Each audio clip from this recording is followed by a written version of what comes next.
في نوع كده من التعب ما ينفعش تاخد له مسكن ولا ينفع تروح له الصيدلية ولا حتى ينفع معاه إنك تنام له شوية. عارف إمتى التعب ده بيبان عليك؟ لما بتكون لوحدك وللأسف مش عارف تجاوب على سؤال سهل وبسيط اسمه مالك. أصعب سؤال في الدنيا على فكرة، مش علشان ملوش إجابة، بالعكس ده ليه إجابة وكبيرة كمان، بس مش مترتبة ومتلخبطة زيك بالظبط.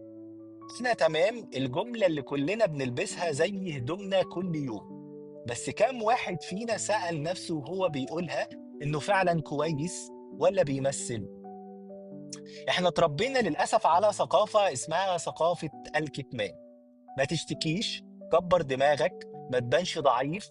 كل ده خلانا نتبرمج إن اللي يحس يبقى عيل، واللي يعيط يبقى بيشتكي، واللي يقول أنا تعبان يبقى مش قد المسؤولية.